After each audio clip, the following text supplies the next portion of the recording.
Good evening, everybody. Welcome back to the Players Exit. The name of that song was Feels Like a Party and Feels Like a Party. You're echoing. Does everybody hear the crickets too? No, you're echoing. Oh, there it goes. It's gone away. Not really. No, it hasn't. No, it hasn't. Nope. I wonder why that is. Well, maybe I have to kick myself out and come back in. Sounds like cicadas are in the background. That's what it sounds like, doesn't it? Either that or he's been drinking a little too much. All right, there it goes. Is that it? Yeah. You know what it was somebody left and came back and left the window open. we won't pinpoint that person, but I went ahead and closed that one out. So we got a full house tonight. I think everybody's here, right? We got Terry, we have Shawn, we have Eddie C, we have Jared, Tom, 22-1. Tom is back. Look at that. In his best Mission Impossible look. And then, of course, we got Chris Pomerleau down there. How's everybody doing tonight? Great. Yeah, we got it figured out, thankfully. Because I always sounded like crickets in my ears as well. So the Kentucky Derby's coming up, and we got the Kentucky Oaks Double. Everybody's got their opinions out there of what they see and what they don't see. So of all the races, is there any one horse that you guys are absolutely convinced is going to win? Yeah. All right, Terry. Kentucky Derby. The Kentucky Derby. That's right. That's what you want to know, right? Well, just in any of the cards, Terry. Well, that's the card I want to talk about. Number 10, Zandon. He's going to win that Derby. You think so? Yeah. He really impressed me in that stunning bluegrass victory. If you watch that race, he really showed a lot of heart. He's been proven in every race. And I know that Epicenter beat him at the fairgrounds, but he hopped at the start, and then he came 5 wide into the stretch for that race. And then Pratt this time will get him to break and run around 4 lengths behind the leaders and close coming down the stretch. Does anybody agree with him, or does everybody disagree with him? No. I totally agree with Hollywood. I think Zandon is the standout of the weekend, and you're going to find out how great that horse is. I got him under. I have him under. I disagree. So who you got on top, Jared? Let us have it. I got Messier on top. He's been my horse all season. I've watched him. I know he got beaten really badly by Tabia in the Santa Anita Derby, but I just think he was coming off 62 days. He was a little green in that race. He got passed late, and Tabia was able to take advantage of him in that spit. But I think he's sitting on a big race here, and I think he's going to win this thing. I have my feelings about that Santa Anita Derby too. I've expressed them before. I never felt like Messier needed the points, right? So I was even kind of wondering why I was running in that race, maybe just as a freshener. But I certainly didn't feel like, to me, like when watching that race, as if the jockey was asking for everything out of Messier down the stretch. Do you guys agree or disagree with that? No, I disagree. You disagree? You think he was asking for everything from that horse? Well, I don't. Yeah, I mean, I didn't see any time where he really let up till he was completely beat. Yeah, we talked about this before, and the thing about it is, if Messier did not push Forbidden Kingdom probably goes wire to wire, and that was the whole strategy, I think, to begin with, and I think that's really what played out here. And listen, Tabia's in the Derby, so it worked. It worked at the end of the day. But he was just a different horse that you thought was going to press him, no? You thought it was the other Yakutin one that was there just to run wild in your conspiracy. We thought that one was going to run rabbit, and it actually didn't. It actually pulled back, and they decided to go off the pace. So that kind of threw things off a little bit. So it was an interesting race. Probably out of all the prep races, that to me had the most drama in it for sure. Well, I just from watching that race, I really didn't feel like at the end of the race, it just looked to me like he let up at the end and didn't really go all out into the wire. And I feel like he left. There was no reason for the jockey to really push him as hard as he could because he was already in the Derby. So just get a few more points, get a nice comfortable run against some competition, get to tighten her in and be ready to run for the Derby. What do you think, Tom? You're over there shaking your head like you agree or disagree. Well, that's actually my top choice. Messier? Yeah, I did like his run in this. I mean, I picked Tabia in the Santa Anita Derby to win, but I thought I was more impressed with Messier and the way he ran in that race. And they didn't push him, I don't think. I think they were just using it as, let's see what we can do, what we're going to position we can put ourselves in. And if we win, we win. If we don't, that's okay because we're going to move on. That's kind of how I felt too watching that race. Shawn, you say you had a big disagreement in that. Yeah, it was no different than any other race. I don't feel like he stopped once he was beaten, so it was no different than any other race. I don't think there was any saving or anything like that. So I have a hard time playing Messier. Yeah, well, it's what this is all for, right? Everybody's got their own opinions, 100% for sure, and everybody's got their opinions too on some of the other horses in the field. So if it's not Messier, it's not Zandon, it's not anybody. Hands up for the folks who think Epicenter can win. And winner is their pick. Is going to win, maybe. Just me. Maybe. You think Epicenter is going to win too, Chris? Yeah. Well, listen, he's got the perfect spot coming out of the 3 spot. I think he's going to be over on the rail. He can run off the pace. So I don't want to say never, because I think he's got just as good a shot as everybody else. I think he's third on my board, but I certainly would include him. Yeah, but what was the last horse to win out of the 3 hole? Is that the answer that none of them have ever won out of there? It was 1998. No, so in other words, it's real quiet one out of there. So, yeah, I think it's going to be a bit of a stretch. Well, it could be due, Tom. It's the gambler's fallacy. Well, due is the 17, but that's a different issue. Well, due is Osmussen as well. We talked about that with the Derby, and then also for his last 72 in Kentucky. Right. Well, that's Epicenter, no? Yeah. Mm-hmm. So now we got the post position and the trainer that are due, and you're going to take low odds for it. Yeah, the other thing is we can't go old school. And Rich, I think you showed this the other day on one of your shows. You showed that picture of the gate, and I think they changed that last year. I may be wrong on that, but I think it was last year they changed it. The new gate came in last year. And when you look at it, it's completely different than what it was years past. 14 and 15 actually have a disadvantage now because they don't have that space in the middle where they can get some clearance. And then maybe it's not they just don't have the same advantage, not necessarily a disadvantage. Yeah, well, used to the break out of the auxiliary gate is and gone. right to the rail, one big gate into the rail. But now you have that clearing. So if you can break cleanly, you have that clean lane in front of you now. So I don't know if the one is such a disadvantage, but it'll probably help us as bettors because you got Mo Donegal coming out of the 1 this year, and you figure Arad's going to have to send him. He's gonna hold him back, but he's gonna have to send him at some point so he can stay within pace of Epicenter. Because but the 1 hole. What the last time the 1 hole won?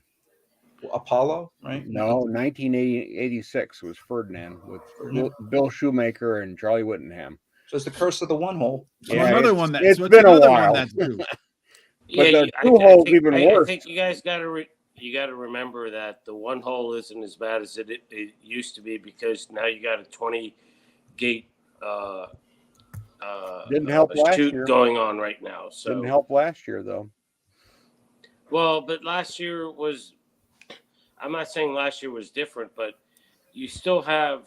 It used to be the 1 hole literally had to come out like 2-3 paths just to get past the rail, and now they don't have to, and that's where like last year, Rosario lost the boot in the gate because the chutes are so much smaller. So, I mean, I think it's totally different this year.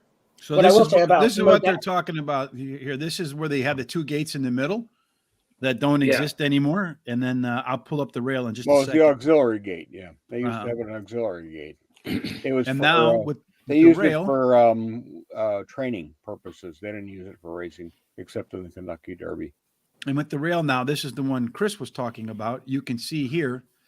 I don't know if I can make it any bigger, but you got a clear chute. Here you can see now they come straight out. Before, as Mike Smith told us on the show the other day, if you got the rail, you had to come over a lane or two just not to hit the rail. So that is a difference. So I don't know that that's going to be. I think that is helpful. 1 year, Tom, is probably not enough data to say whether or not it helped the last year or not.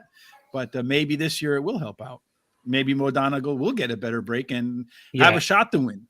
I don't think Donegal still has to break and get out early. I believe he does, but he doesn't have to break on top. He can break, I agree. a little bit farther back. Agree, Terry. Yeah, he's not concerned about being on the rail. Are we willing to take the rail with Mo Donegal and also the Wood Memorial? 2 things you want to stay away from, but people are actually deciding to I hear a lot of people picking him this year. So, well, maybe I think you have to, because when you look at those late pace numbers, if you're betting like an exacta or a trifecta, maybe he doesn't win.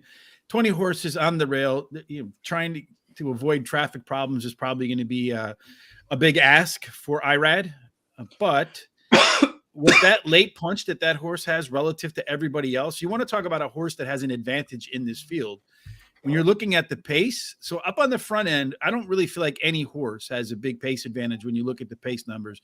You got about 4 or 5 that come in around 92 at the 2-4 long number, and a bunch that are like 89, 88, 87, 86. So they're all going to be, I don't think this is going to be a very fast start.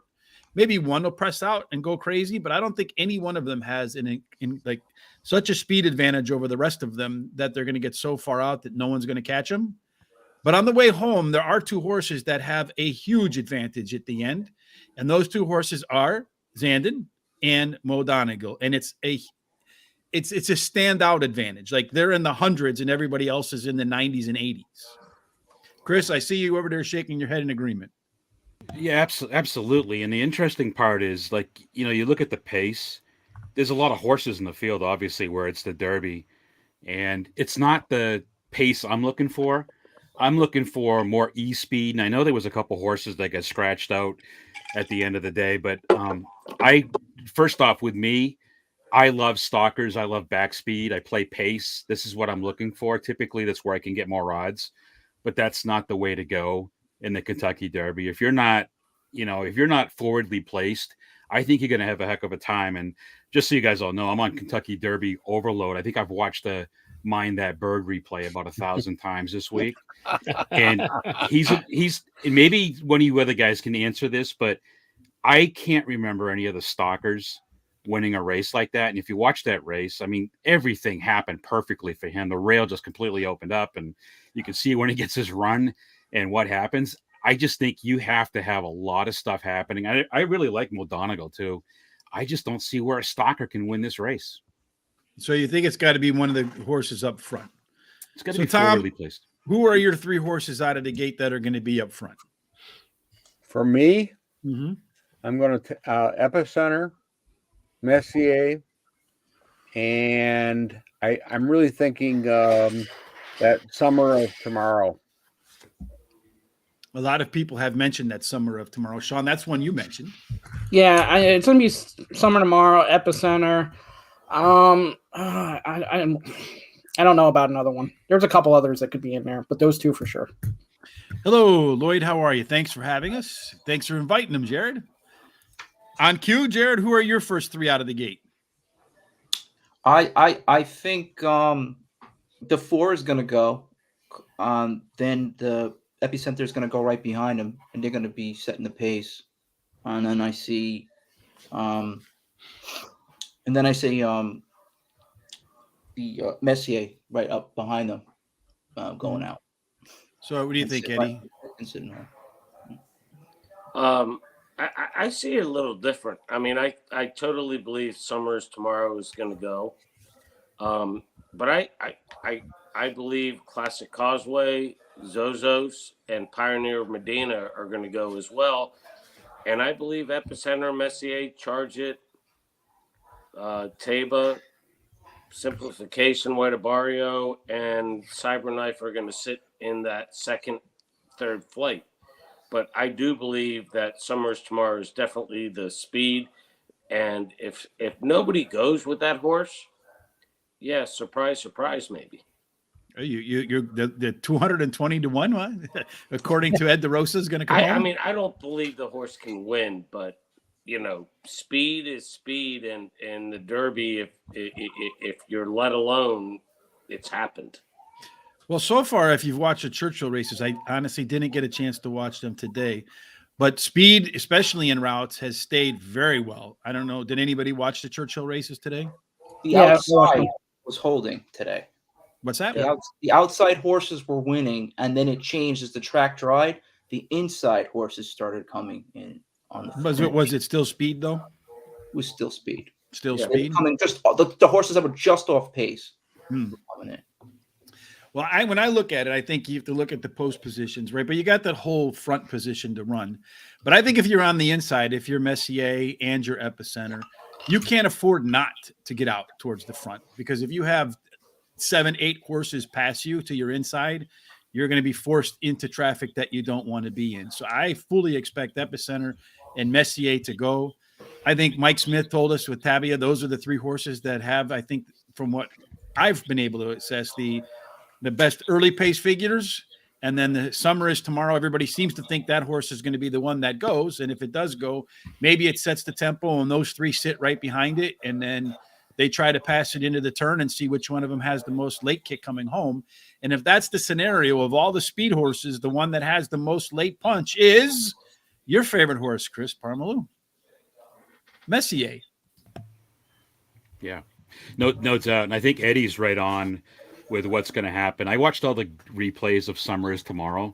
The one thing I'll tell you about that horse, is he is so smooth out of the gate. I will be very, very surprised if that horse is not at the front of the field. And Eddie's right, because Classic Causeway has no other choice. He's an E-speed one-dimensional. Yeah. He's going to have to fly from post 17, who the guys just said nobody's ever won the Derby from post 17, and I don't see it happening this time. But he's got no choice. He's pretty good out of the gate too, but I think it's going to be 17-4. Is Epicenter going to be on the front end? I don't know. I think he can tuck right behind him and be perfectly fine. So we'll see how that plays out. But do you want to be tucked in behind with 18 horses to your outside? That's right going to make for a tough trip. You know, can do it, though. That's the interesting thing about this Derby is you literally have like 6, 8, maybe 10 horses that want to rate behind the speed, and that's where the mix-up could be, where usually you'd think the mix-up is at the break or a little further back, but there's a lot that can happen right behind the speed. And I don't know, this Derby, there's 8, 10 horses I think that could win. I counted 12. One horse that we haven't talked about that's been the buzz all week is Crown Pride, Tom. Although, what do you think about all those workouts, guys? What is it? 4 workouts, 11 days, and all of them have been blistering fast. What do you think, Terry? Yeah, I think so. I think he might try to break out just like we're talking to the other ones. Might surprise y'all because he has had some blistering workouts and he's looked really well, really good. Well, and the last workout was really interesting because they had the stable, quote unquote, rider up, and then they switched to their Christian Lemieux, who's going to ride him, to ride the real breezing workout. So, and that's very unusual. I've never seen that personally. So, trivia question. I don't know. What post did Big Brown win from? 20. 20? All right. Yeah, Sean's got it right there. That was 2008. It's been a while. Been a while. And only 2 horses have finished in the money from post 20. All right. So let's go ahead and make who do you think's going to win, Tom, the Derby? Who's your top choice? Messier is my top choice. And Terry, I know you said Zan. All right, go ahead. I'm sorry to interrupt you, Tom. No, go. No, go ahead. Finish. What were you going to say? Oh, I was going to say it's still the Bob Baffler factor in here, as far as I'm concerned. And I like his last race. How about you, Terry? You said Zandon, right? You're sticking with that? That's right. Yeah, I'm sticking with Zandon. Yep. Sean? I'm going number 15, White Iberia. I think perfect post position for him. He's going to get good position. He's not going to be the speed of the speed, but he's going to get a nice stalking trip. He's only had 1 bad race. Everything else he's done. He's going to show up Saturday and win this race. All right, Jared? I'm with Messier. So 2 Messiers, all right. And then Eddie C? I'm with Zandon. I've been with that horse for a while, but I will say that if Table wins, it's a super horse. I just can't use that horse after only 2 races. Yeah, especially since it's run against smaller crowds. All right, Chris, who are you picking? Since Jared's got a New York Ranger hat on, I am going to pick Messier. That's my Messier. top pick. And he tried the series tonight. They did win. So 3 Messiers, huh? And I guess I'm the only one that's I'm gonna say that Epicenter wins. He's beaten a lot of these horses, Epicenter's my second choice, Rich. I think he's going to get to the front. Somebody sent me a mental report yesterday. We won't say who, but somebody sent me a mental report, and he was in the first column of the mental reports of one of the most mentally tough horses in the field. I like the fact that he was able to get to the lead in one and win, and in the other one, he let Zandon get in front of him and then just ran right on by Zandon like he wasn't even there. And then today he's going to get an extra, what is that, quarter of a mile? Yes, extra 3/16 or an eighth of a mile. He's going to have more room to run by him. I think that horse is the mentally strongest, the most tested against some of the horses in here, at least the better ones, and will have a good shot to bring that Kentucky Derby Roses home. So way to stay with the 15, Sean Williams says. Yes. Hey, I'm only putting one pick out there for on top, so I'm not switching my picks. Yeah, well, I think when I ran through all the pace scenario and everything else, I was trying to see what advantages a horse have. And he's like, his numbers are better than most in the front and better than most in the back, but still not the best anywhere. So he's kind of like a B+ student, and sometimes B+ students win. Hey, Rich, let me ask you a question. What Fire about away. Charge It if it matures and doesn't run green down the stretch? What do you think of Charge It's chances? There's a lot of ifs in there for me with Charge It. I know a lot of people are on that horse. Just looking at its previous runs, getting beat by people here, maybe it improves enough in this race. I just think it's a tough ask for that horse, considering he's been beaten by horses in here, and he would have to improve a lot to a beat. I think, because I agree, I think Messier is going to be one that you got to deal with. I think Mo Donegal is going to be one you're going to have to deal with, especially late. If Irad can get a good trip with that horse, let me just say this. If they come out of that turn and the announcer's saying Mo Donegal's in third or fourth place, he's going to run by all of them. No questions asked. That's the scary part for me, because I'm not using that horse, and that scares me. Right. So to me, I just feel like there's so many other horses that have some edge that can get them to the front at the end that maybe Charge It doesn't have. Yeah, it just, one thing I wanted to add, me and Eddie were at the Florida Derby and we saw this in person together.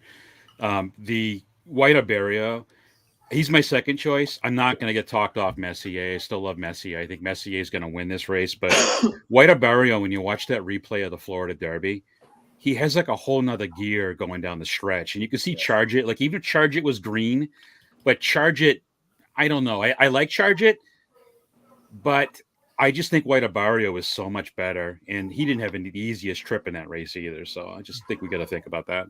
And I look at Charge It as being one who, the Haskell, the Travers, I think he still needs to get a little more foundation in that horse before he's going to do anything. Quick, White Iberia. Same as Taiba, right, Tom? Like Taiba, maybe Travers, maybe Belmont, and then Travers, right? Yeah. Julie K. Mumfield wants to know, can Simplification run late and get the roses? I mean, I'd like to see Jose Ortiz get one, right? He's been on the show, a good friend of ours. Yeah. But I don't know. I think that's another one of those horses that I think it's going to have everything go right to win. And then that's the scenario for it to win.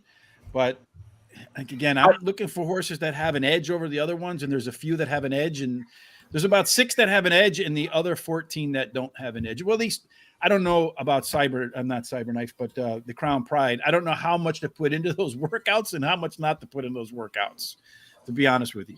I'll say one thing about the pace. You watch those races sometimes where it's slow time-wise, but there's kind of that confusion where the jockeys, one horse has the lead, then somebody else takes them, and they're flip-flopping, and the whole pace breaks down. I could see that with this Derby here. I could see a lot of confusion in the middle trying to find a spot to where it creates a lot of chaos, and the closer's coming. Where do we stand on weather reports right now? I mean, I know tomorrow Oak State's supposed to be horrid. I mean, the rain is supposed to hit Churchill real bad. Big time. It's supposed to be dry Saturday is what I heard. Well, in the morning they said it's going to rain and then dry out. There's this cool thing called the internet. Rich, are we going to talk about the Oaks or not? Yes, we are. I'm just going to pull up the weather report real quick for Louisville. Let's see what that looks like. It's supposed to be nasty tomorrow. It's supposed to clear up for Saturday in the afternoon, and Churchill's known for that track to dry out quickly. But yeah, it does dry out very quickly. So according to AccuWeather, it says mostly cloudy with a passing shower on Saturday. The track could still be muddy for the Derby. How about that? Very polite of them to go ahead and put that in there for us. Like they knew we were coming, right? Mhm. All right. So Don Wilkie agrees with you, Julie. Yes, indeed. Simplification for Don Wilkie. Okay. So we've talked a lot about the Derby. We've all made our picks there. Now we're going to talk about the Kentucky Oaks because we're going to put together an Oaks Derby double at the end. I'm just going to go 2 horses and maybe a little bit deeper in the Kentucky Derby. But I feel like in the Oaks, there's one horse in here that has a pace advantage, and it might be enough of an advantage early on that it can make that horse the winner. Chris, do you know which horse I'm talking about? I like Secret Oath, Rich. So there's pace in this race. This race has got some speed in it, and there's a couple back speed horses when I look at this, but I just really like Secret Oath at the end of the day. I think this horse, we forget the horse ran against the boys in the Arkansas Derby and didn't have a tough trip. Before that, everybody thought she could beat the Kentucky Derby winner. But can I rewind you to Swiss Skydiver? Ran against the boys, and I can't remember the name of the horse that beat it. But that horse did nothing in the Kentucky Derby. Yeah, no doubt. Yeah, but I don't know. I just that Secret Oath got a tough trip in that race, and I just think that horse is really, really good. And I just think that everybody's just forgetting that piece of it. And I think, listen, if I can get 3-1, 4-1 on Secret Oath, and I know everybody's high on Kathleen O, who, by the way, I saw her, everybody was tweeting out today that apparently, because you hear about all the great workouts everybody has and how they look good, a lot of people said that Kathleen O actually had a pretty bad workout today. They weren't happy with what happened and how she looked. Mm-hmm. But I'm on Secret Oath in this race, Rich. Secret Oath. I just think to myself of that Toyota Bluegrass where it was Art Collector that won that race. It was a tough race, but still Art Collector did nothing in the Kentucky Derby. Shawn, I know you agree with Chris, right? 100%. And I've thought about this today. Yeah, if Secret Oath goes against other fillies in the last race and dominates, this horse is easily the morning line favorite. But she goes to the Arkansas Derby. Everybody doesn't think that Arkansas Derby was all that good, but yet they're playing Zandon as the morning line favorite, and Zandon hasn't beaten anybody. So I completely love Secret Oath, and if I could sign up for 6-1, which we aren't going to get, but I will definitely take it. Also, on note 2, Luis Contreras is getting replaced by Luis Saez, who's won more money races than Luis Saez lately in the last 2 years. So I think it's perfect. Don't bother me there neither, especially with her style and less horses. And I think there's enough pace to run at. So, Julie, to answer your question, we'll give you an answer straight from Mike Smith. That track, when it gets wet, gets cuppy. That's exactly what he told us. He guess it's like peanut butter, is what he said. What about you, Terry? What do you think? Well, I like Nest. I think she's done everything asked of her, including winning the Grade 1 Ashland by 8 lengths in April. And she'll be breaking from post number 4. And I think IRAD will take her to a good stocking position right off the leaders and close when the time is right. So you're going to go the IRAD Oaks Derby double? That's right. Yeah, that's a good, interesting angle, right? All right. And then what about you, Jared? What do you think? I'm always looking for value, Rich. I know that. And I learned a good lesson from you, my friend. I hope you watch the show because I give you credit every time I go out and take some prices. A lot of people, I mean, I understand Chris's point of view. Like everybody, a Secret Oath. I'm looking at the price. How other people are going to be betting? I think if you get 3-1 or 4-1 on Secret Oath, it's a good play. But one of the ones that I saw that I really liked, and I'm going to take a stab in the dark, but I think you're getting really great value, the number 2 horse, Nostalgic. I think he can set off the pace. I think Echo Are you and Charles sharing notes or what? Yeah, he liked the same one that I liked. It was funny. I think this horse can sit off the pace. I can see a speed duel happening between Echo Zulu and Nest up front. and this could set it up for nostalgic. And I think if you're getting anywhere between, if we get anywhere between 10 to 1 and 12 to 1, it's a value, and you got to take that. And so I'll take nostalgic on top in an upset here. And what about you, Thomas? Well, I took Hidden Connections as my top choice. I like the run against Echo Zulu last out, where Echo Zulu didn't appear to be improving any from her 2-year-old. This one has really jumped up. I mean, and let's face it, Rachel Alexander was her first start, and it was not great. But she stumbled at the start of the Breeders' Cup and did okay after that. So she's my top choice. Top choice. And then you, Eddie C. Yeah, I landed on Secret Oath. I love this horse, but along with Tom, I give Hidden Connection a huge shot. I think Ujiri is going to hook up with Echo Zulu, and it's going to be a pace meltdown is the way I look at the race. And I think Secret Oath comes and wins, and I give Hidden Connection a huge shot to be second, along with Nest is obviously, if it's going to be a sloppy track, you got to use Nest as well. So, but it's more of a heart bet on Secret Oath for me. So take that for what it's worth. A heart bet. It's just something you want to see happen, Eddie? Yes. All right. Well, I can understand that. Well, for me, when I look at that race, I see I actually see a nice early pace advantage for Echo Zulu. I agree with you. Yurgi is going to go out with Echo Zulu, but I think that's a little bit more on the cheap speed side. In terms of, I don't think it has a shot to go to the front and last.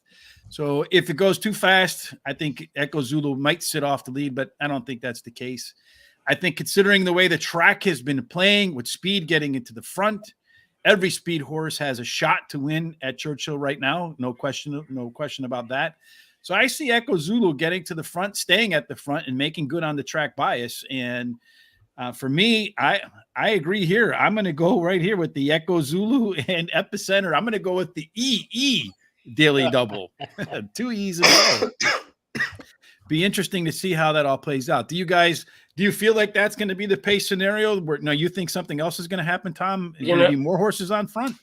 Yeah, I think there's going to be more speed up there, and because of getting positioned for that first turn is key. Just like the Kentucky Derby, this 1 1/8 race, yes, but you still got to get into a position to hit that turn. And Mike Smith really gave it to you. It's like a quarter horse race. Coming into that turn, and I really see it as being, you don't get position, you don't have a chance. So, I mean, does everybody agree if position is the key, that Echo Zulu is going to get good position? She's going to be pressured, though, from inside and outside. Yeah.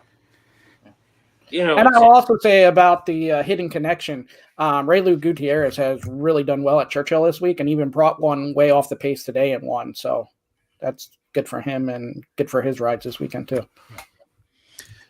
See, I've watched every race except today, so I don't know what happened today at the track. And I've seen speed horse after speed horse get to the front, especially in the routes, get pressured. And it's not the speed horse that fades, it's the ones that do the pressuring that fade.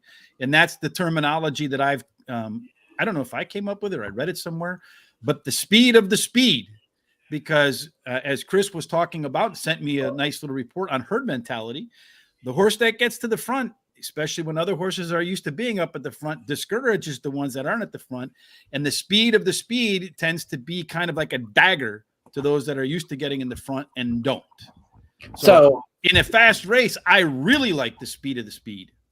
So what about the Derby? If Summers tomorrow goes out, dies on himself, and then all these horses That's a good word for horse racing, Sean. Well, yeah, thanks for that. But if he fades off and all the pressure horses fade off, then you're going to have the closers come. I was just looking at the because it's going to be an off track tomorrow. So Nest, Echo Zulu, and the other one was Venti Valentine, who I think is a good underneath horse. Those horses have already won in an off track, so I think those are some good choices if the track is completely sloppy. Charles says they're going to back rack this track and it will not play the way it played today. You have been warned. Again, I didn't see how it played today, so I was busy trying to get over my migraine. Oh, Chris brought up a price horse in Eventi Valentine that I totally think on an off track has a huge chance. But when you look at this race, think about this for a second. Castellino is 4 for 4. Echo Zulu is 5 for 5. Nest is 4 out of 5. Secret Oath is won 4 out of 6 races. This is an incredible field for the Kentucky Oaks. I don't remember a better field than this. I'm on Secret Oath. Castellino could be a superstar. Echo Zulu, people say, should have tried to qualify for the Derby and would have won the Derby. So, I'm excited for this. It's a great weekend coming up. So if she would have won the Derby, is there any question she would win the Oaks? No, there's a lot of people on Twitter. I don't want to give a shout out to this one individual, so I'm not going to. But yeah, he thinks Echo Zulu would have won the Derby. So, Well, I don't know who that person is because I haven't had time to be on Twitter. All right, so I know Shawn knows who it is, but was it Shawn? No, it wasn't never me. No. All right, so I would agree with you, Eddie. You got a good point. There's something about that 11. There is a race. I believe they came out of the. I think he was in the Gazette Grade 3, and if you look at the last, I think it was the closing speed that he had. The last eighth of a mile, he ran that race in under 12 seconds. That's pretty fast as the late pace. At 20-1, I think you got to take a stab in there and throw him in your tries. So I'll definitely be using him in my tries. Charles says it's going to be deep and thick like peanut butter. Speed will not hold up. Cheers to Mike Smith. He knows. Yeah, I agree. Indeed, it's going to be a great weekend. All right. So since this is a show of integrity, right, we don't get to do 4x4 Derby doubles. Everybody's got to pick one horse in the Oaks and one horse in the double for a ticket of integrity for your Kentucky Oaks Kentucky Derby double. Jared, you're up first, my friend. What are you going to do? I'm going to go Nostalgic and Messier. Okay. Someone write that down. I'll write it down. Nostalgic and Messier. Maybe somebody else should write it down because I'm busy trying to. Jared. Yeah. Sean, can you write them down for me, Sean? Yeah. All right. All right, Eddie C., your turn, my friend. Well, I'm going to go with Secret Oath. And seeing as though I'm trying to get value, even though I believe that my winner is the 10 horse, I'm going to go with Charge It. So Secret Oath and Charge It. Secret Oath and Charge It. All right, Chris Pomerleau, your turn, my friend. I'm going to go number 1, Secret Oath in the Oaks, and I'm going to do number 6, Messier in the Derby. 16. He's going to go Joe Montana on us. All right, Thomas. Hidden Connections, number 3 is my choice in the Oaks, and Messier, number 6 in the Derby. All right. And now Terry. Yep, number 4. I know you already said you're going to do the IRAD double, right? That's right. Number 4, Nest in the Oaks, and number 10, Zandon in the Derby. And Mr. Sean? That was the easiest one to write. Secret Oath and White Aberrio. Secret Oath and White Aberrio. I am going to join my man, Don, here, and I am going to go with Epicenter and Echo Zulu. Those are the two horses I think are going to win this race. If we can pick chalky, but Echo Zulu's not going to be the chalk. What did you learn from Jared? Because Echo this is Zulu not how Jared plays. In my opinion, Echo Zulu is definitely the favorite in the Oaks. Well, the reason I like both of them, as I mentioned before, is I feel like they both have a pace advantage. So you want me to, okay, I'll throw a long shot. I'll take off.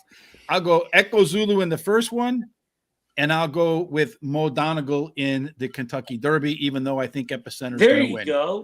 Now you got something. There you go. So there's my value play. I'm going to take your New York horse there, Jared. It works. It works. 2 8-1s at Churchill today. I wasn't complaining. Yeah, unfortunately I didn't get a chance to do that because I was busy putting together the wagering guide over at Guaranteed Tip Sheet. So if you haven't done it, you can go head on over there. You can see the official Derby guide. This is the Modesty Stakes. There is a link over there. You can get it for free. Take a look at it, the preview. It's actually what we put together. So hopefully it all works out and we all go make a lot of money this weekend. This Saturday's card is so good. I mean, you could make enough money before the Derby. You don't even have to play the Derby. It's that competitive and good. Can I tell you something about that, Jared? In going through all of these races both days, I felt good about all of them until I got to the Kentucky Derby. Because like Eddie said with the Derby, when I was going through it, at first I thought, because Shawn and I have been talking about this for a while, I hadn't really gone through things, and just from memory, some of the factors that you got to have in mind when you're considering the Kentucky Derby. Going back to when they first started this point system, I think last year was the first year Medina Spirit was the first non-100 point qualifier to win the Derby, and we all know that story after the fact. Most of your winners come from the Santa Anita Derby, which Medina Spirit did run in, or come from the Florida Derby. Your pick, White Barrio, Shawn. A secondary track is the Arkansas Derby. So most of your Kentucky Derby winners, since they've gone to the point system, find a 100-point horse, one that comes out at one of those three races, and then look for one that has hit 100 on the speed gun before. You put all those things together, and in that pool, you're likely to find the winner. So keeping all that in mind, what's that? 4 out of the last 7 Kentucky Derby winners have come from California, including California Chrome. So there you go. There's your Messier or your Tabitha, right? I mean, surprising to me how little love that horse is getting across the board. Hey, Rich, sorry, Rich, can I bring a different topic up real quick? Yeah, fire away, my man. So the media is definitely going to bring up Baffert. Mm-hmm. What do we all think about how that's going to play out? Because, I mean, I have my opinion on it. I think he's being shamed a little bit more than he has been. But no argument. Just hear opinions on it. When we had Mike Smith on, not this time, but the previous time, and all this stuff was in the news, we asked him, and I don't have a dog in the fight, so to speak, because the drug that he used is an approved drug that he got busted. They're all for. legal, right? Yeah. But he just had too much in his system at the time, so it's not like they found him juiced up with anabolic steroids. But that being said, and I've said that he's had a ton of dog ate my homework excuses. Right, the guy peed in the hay. The guy, had it on his hands and he rubbed it in the horse's mouth. So there's a ton of the dog ate my homework excuses. But I feel like just the words between Bob Baffert and the corresponding racing boards is more personal than it is business, just from the way they're talking to each other. And something tells me that beyond the horse failing the test, there's some friction in those relationships that precedes that horse. And this is their chance for whatever reason to bring the hatchet down. Now, of course, I don't have any inside information. That's just me playing Dr. Phil or whoever the psychologist is on TV.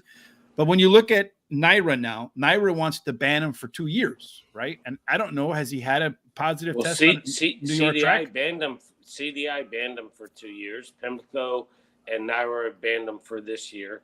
New York banned him this year. I guess my bigger question is, how is it going to play out? How is NBC? How are they going to portray Baffert, who they've put on this pedestal in the previous years, Triple Crown winner and stuff like that?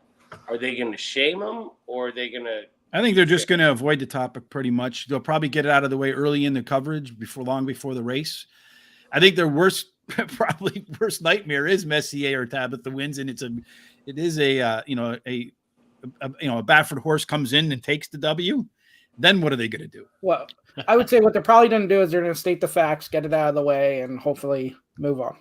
They just, when I think about this too, and I'll tell you from an emotional standpoint, I get into this game because of one horse, American Pharoah, and that's the one that won me over. So You could say Bob Baffert, no Bob Baffert. That was a great horse at the end of the day. And the second part of this is as a fan, because I'm a fan first before I am a bettor. I am so thankful that we've got Messier in the Derby and these other Baffert horses, because he gets talented horses at the end of the day. And could you imagine if those horses weren't in the Derby? I'd be very disappointed myself. Well, I mean, it's kind of disappointing that Cornicia's not in the Derby, right? To have a chance to follow up on that Breeders' Cup Juvenile win. No, but he's had issues. Yeah, So, I think that goes deeper than that. Yeah, he's been out there at the farm eating too much, getting a little bit chubby. To change the subject, you said earlier about a race tomorrow in the Alashiba race 7. I really like number 5 Olympiad to wire the field, and then also Folsom to fill out the exacta. So 5-6 exacta race 7. Sean. I love Olympiad. Stop it. Well, if I got a long shot for you in that race tomorrow, Rich. If you play that race 7, fire away. I'm going to play all of them. 20-1, Mitch Murrow on number 8, Kavod. And I'm telling you think he's going to be able to take that speed and hold it? He's gonna be able to beat Jack Christopher, I think, on the front at the wire. His horse with that speed. Charles says no way Churchill's going to let him win because Uncle Bob will have one hell of a lawsuit for damages. Ultimately, when this gets overturned, because Medina was not injected and Kentucky loses. Yeah, I wouldn't be so, because that's the thing to me. It's not a disapproved. He made some bad decisions. To me, I think where they got mad is when he did when he did like the impromptu news conference and he was blaming everybody's out to get him. Right. I think that's kind of where things turn sour. That was a mistake for him by sure. I mean, totally a mistake. I agree wholeheartedly. All right, gentlemen, that wraps up today's show. Any final thoughts from you, Jared, before we get up on out of here? Don't look at the favorites. Try to think outside the box tomorrow, because when you think outside the box and you can hit that one horse that's outside of what the betting public thinks, that's how you beat this game. That's the most important thing I could say to you guys. Yes, indeed. And that happens a lot on these type of days. Absolutely. Well, I'm not going to knock you on your pick, Terry, but I'm saying, how do you find value when you have, if he just is 3-1, how do you take 3-1 over possible 6-1 or 7-1? That's all I'm going to say. Well, I can only tell you this. There's an old saying in sports betting. There is no value in a losing ticket. It's true. So if you got the winner, then there is value in your ticket no matter what it is, because Terry, as you say, where else can you make 100% in 2 minutes? Yeah, certainly not at the bank for sure, right? Nope. How about you, Eddie? See any final parting thoughts tonight? Pearls of wisdom? Stick to your gut. If you have a strong opinion on the horse, play it. Whether it's 3-1, 6-1, 8-5. It doesn't matter. I think, as somebody just alluded to it, may have been Jared. In less than 2 minutes, you can get a great return on your money. So don't worry about the odds. Just play your gut reaction. And your best piece of advice for this weekend, Mr. Pomerleau? Is buy our Derby guide, guaranteed tip sheets, because I'll tell you what, for my favorite saying in all of racing is pace makes the race. And when you figure out pace and you look at things differently, that's where you can win at this game. So you just got to know that piece of it. And I thought we did a fantastic job putting that guide together. So great job, Rich. Those supplemental graphs that we put together with the pace and how horses win. So you can see if a horse needs the lead or if it can get in the, so here, I'll bring that up just as an example, what you're talking about. Here you can see in the Modesty Stakes, this is how these horses have won. The 3 has only one on the lead. The 2 can pressure. The 4 and the 7 can pressure or close. And all these other ones have only ever won from the back. So maybe the 3 horse in this shot has a pace advantage and can take it home, right? So I wholeheartedly understand what you're talking about there, Chris. Shawn, your pearls of wisdom, my friend. I got plenty of things to say. One, I'm talking to myself and the public. Friday and Saturday are long days, so pace yourself and try to concentrate just on Churchill and the big pools. Don't play too many other tracks. Also, let's celebrate the people that are there, all the horses that are there. Let's leave the Baffert talk for another day. Thomas? Minimize your mint julep intake. By the way, there, what mint do you think one juleps costs taste there? Terrible. What do you think? Well, a lot of 20 bucks. A lot of them buy it for the souvenir glass to take home. It's been a while since I've been to the Derby, which was 1979, and the horse that won then was anybody? I put a lot of trivia Spend a questions buck? today. Is that Seattle Slew? No, a Spectacular Bid. Okay, that's close. Spectacular. It's one of those races. It's one of those days where it's a long, long day, and I've been there. So, again, as Shawn said, pace yourself and look for some value. The value may be not the win, and maybe in that place or show horse. So, make sure you look at those odds and check it out, because you never know what you're going to get. And an old friend once told me, I won't say who his name is here, but if you're a beginner in this game, it's not a bad idea to start out slow and play a $2 win bet with a $4 place bet with an $8 show bet. If you specifically like a particular horse, give it a shot. It's not always going to work out for you, but if you're beginning in this game, you're more odds than likely going to get some money every time you do that. So. Great advice. Well, I have a couple of things. One, I think if you are a degenerate gambler, then if you bet on sports but you don't bet on horse racing, this is a good weekend to do it, because the pools are so paid. That was interesting. That was. Yeah. I thought it was my internet. So the dog. the one thing that the Kentucky Derby gods catching us. Oh yes, but those pools are definitely something that you have to take advantage of. And to build off of what you said, Jared, how I like to bet a card early on is I like to bet the more higher probability bets, your win bets, your exacta bets, that sort of stuff. Start off with a smaller bankroll and see if I can grow my bankroll before I get into my deeper bets. And then if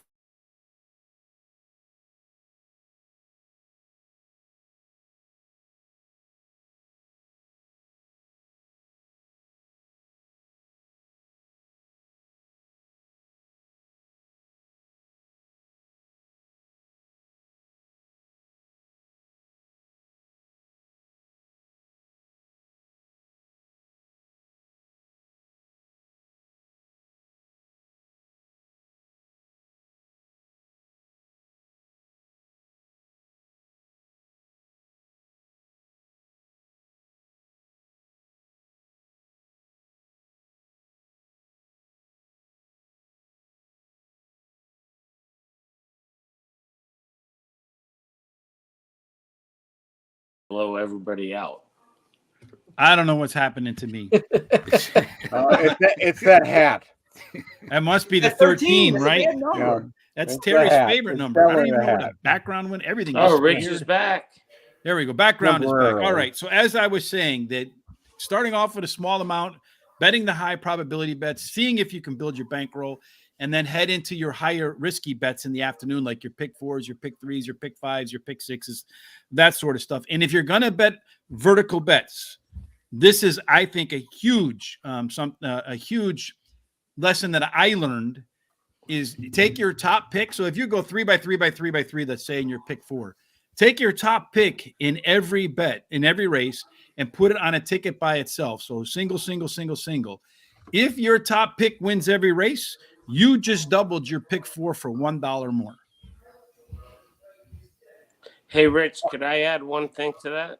Yeah, fire away.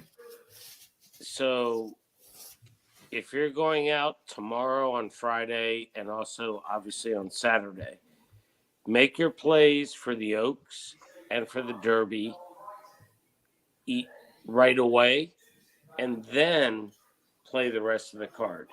Because then you've got your maybe you've got doubles, maybe you got exactas, trifectas, whatever. But make your plays for the big race so you can enjoy and watch them, and then dabble in the other races.